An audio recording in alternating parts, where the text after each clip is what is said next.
अस्सलाम वालेकुम my kitchen queen's, कैसी हैं आप सब। वेलकम है आपको किरण कुकोलॉजी में। तो जनाब, आज के बाद ये बात गलत साबित होने वाली है कि बिस्किट्स मक्खन के बगैर नहीं बन सकते, घी या ऑयल के बगैर भी नहीं बन सकते। बिल्कुल बन सकते हैं जनाब, 110% बन सकते हैं। बल्कि बेकरी और बाज़ार से मिलने वाले बिस्किट से कहीं ज़्यादा हस्ता और मज़ेदार बनेंगे, और वो भी सिर्फ़ और सिर्फ चंद मिनटों में तवे पर बनकर तैयार होंगे। ये बिस्किट्स सिर्फ़ और सिर्फ 50 से 60 रुपये का खर्चा आएगा और थाल भरकर बिस्किट्स तैयार हो जाएंगे, इंतहाई सस्ते और कम खर्च में।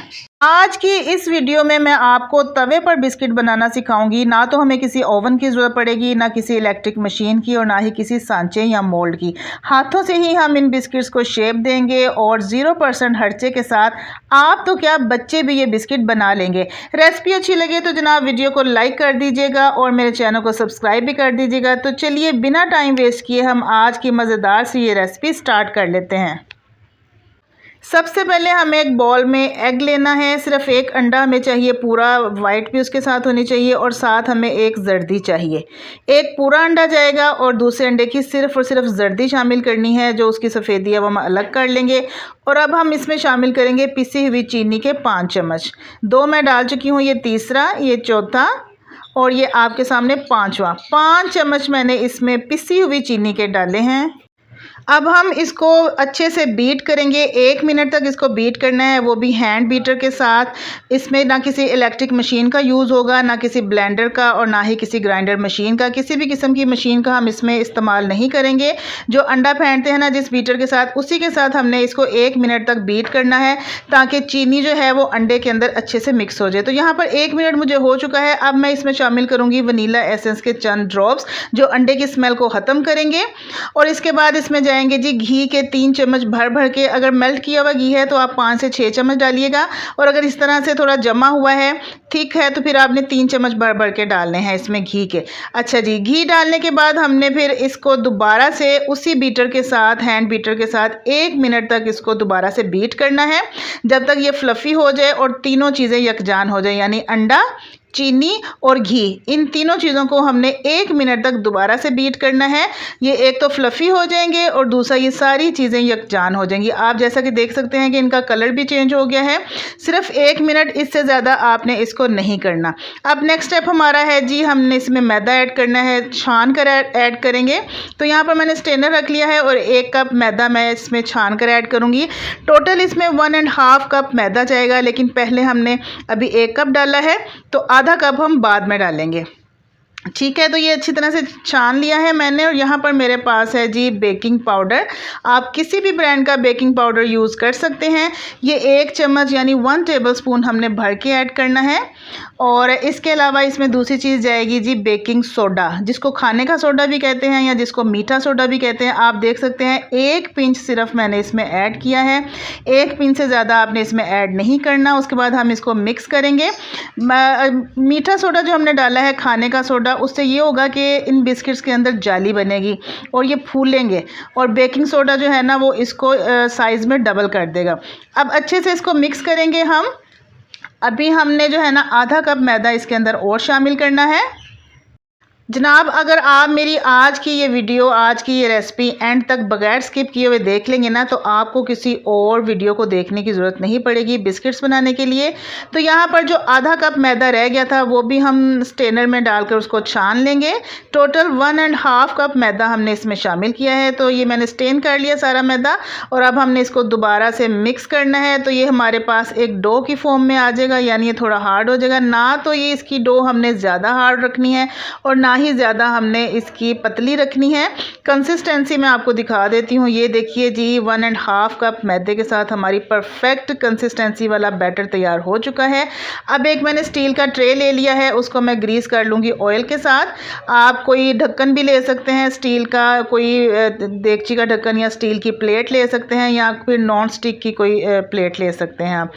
तो लेकिन प्लास्टिक का नहीं होना चाहिए, नॉन स्टिक का या स्टील का होना चाहिए। अब ग्रीस करने के बाद इसमें 1 चम्मच मैंने मैदा डाला है और इसको अच्छे तरीके से मैंने डस्ट कर लेना है। तो ये हमारी बेकिंग ट्रे जो है ना वो तैयार हो जाएगी। जो एक्स्ट्रा मैदा है वो हम निकाल लेंगे, उसको झाड़ देंगे। तो इसके अलावा अब हमें किसी पेपर की ज़रूरत नहीं है इसके अंदर। तो ये हमारा बेकिंग के लिए ट्रे रेडी हो चुका है।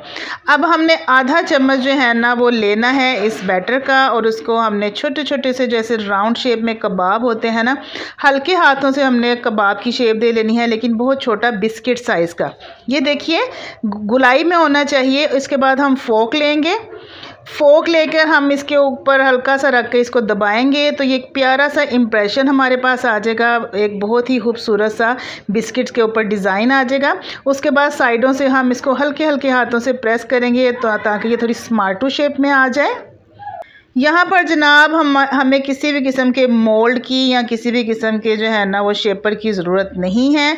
हाथों से ही हमने जो है ना वो घरेलू जुगाड़ इस्तेमाल करते हुए कांटे की मदद से, फोक की मदद से हमने इसके ऊपर डिज़ाइन बनाया है, इम्प्रेशन बनाया है। तो आपने परेशान नहीं होना कि आपके पास बिस्किट मेकर नहीं है या कोई मोल्ड नहीं है तो आप बिस्किट नहीं बना सकते। जनाब आप बना सकते हैं। आपकी आसानी और सहूलत के लिए ही मैंने आपको फोक की मदद से ये इम्प्रेशन बनाना सिखाया है। तो जब आपने बेकिंग ट्रे में बिस्किट रखने हैं तो थोड़े थोड़े फासले पर रखिएगा, क्योंकि जैसे इनको हीट लगेगी हम बेक करेंगे ये साइज़ में डबल हो जाएंगे और ये फूलेंगे, अपने साइज़ से बड़े हो जाएंगे। तो इसलिए मैं इनको ज़रा फासले पर रख रही हूँ। एक और मैं आपको बनाकर दिखाती हूँ। बिल्कुल छोटे साइज़ का कबाब बनाना है हमने, बिस्किट साइज़ का, और एक फोक की मदद से हमने इसके ऊपर इस तरह से इम्प्रेशन देना है। उसके बाद फोक को टेढ़ा करके आप इनको ज़्यादा डीप भी कर सकते हैं इन निशानों को, ठीक है। अगर आपको लगे कि ये लाइट से हैं तो आप इनको ज़्यादा डीप भी कर सकते हैं। उसके बाद इसको दोनों साइडों से हल्का हल्का प्रेस करेंगे तो ये स्मार्टू शेप में आ जाएगा। बिल्कुल जो फैला फैला है वो सारा ऐसे इकट्ठा हो जाएगा। तो माशाल्लाह कितनी प्यारी शेप बनी है और बहुत आसानी से झटपट से बन के तैयार हो जाते हैं। बच्चे भी इसको बड़ी आसानी से जो है ना बना लेंगे। तो एक ट्रे में जितने बिस्किट्स आए थे उतने हमने बना लिए हैं। बाकी का जो बैटर बचा है उसके भी हम बनाएंगे और किसी दूसरी ट्रे में हम उसको रखेंगे। तो ये देखिए इसके भी 8-10 बिस्किट बन जाएंगे इंशाल्लाह ताला। अच्छा जी, अब इस ट्रे को हमने फ्रिज में रखना है तकरीबन 15 मिनट तक के लिए, ताकि ये थोड़े इस्टेब्लिश हो जाएं, असेंबल हो जाएं। तो जब तक ये फ्रिज में जाएंगे हमने दूसरे जो हमारा बच गया था बैटर उसके भी हमने बिस्किट्स बना लिए हैं।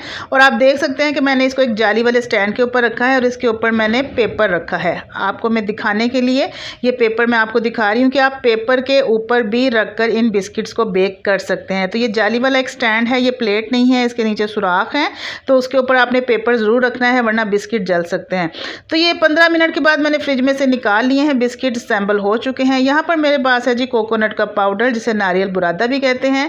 ये थोड़ा थोड़ा सा हम इन बिस्किट्स के ऊपर रखेंगे, लगा देंगे, जिससे खूबसूरती तो आएगी इन बिस्किट्स की, लेकिन साथ ही बहुत ही ज़्यादा मज़ेदार और यमी भी लगेंगे आपको और बिल्कुल इनकी लुक लगेगी बेकरी वाले बिस्किट्स की।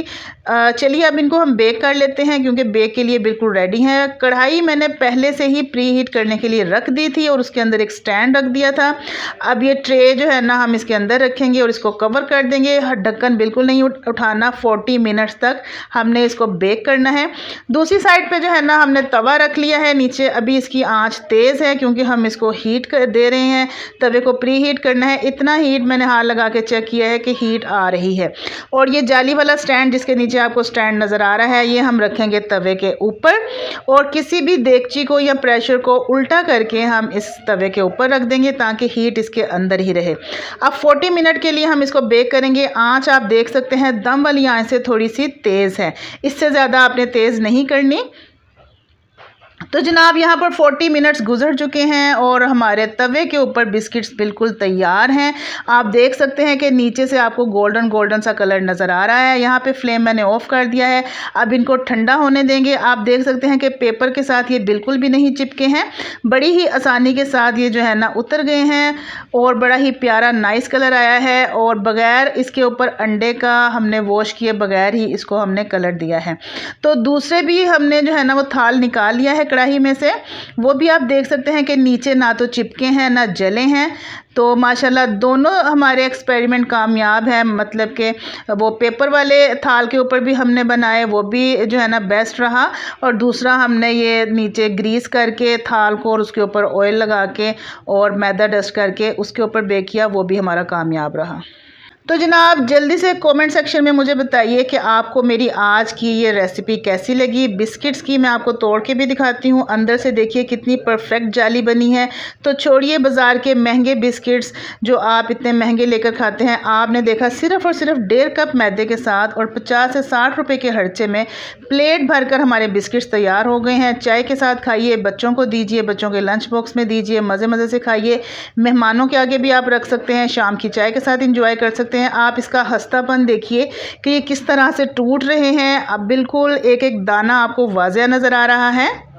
तो जनाब मैंने आपको मक्खन के बगैर बिस्किट बनाना सिखा दिए हैं, ओवन के बगैर बिस्किट बनाना सिखा दिए हैं, किसी भी इलेक्ट्रिक मशीन या इलेक्ट्रिक बीटर के बगैर बिस्किट बनाना सिखाए हैं। रेसिपी अच्छी लगी है तो चैनल को सब्सक्राइब कर दीजिएगा। अल्लाह हाफिज़।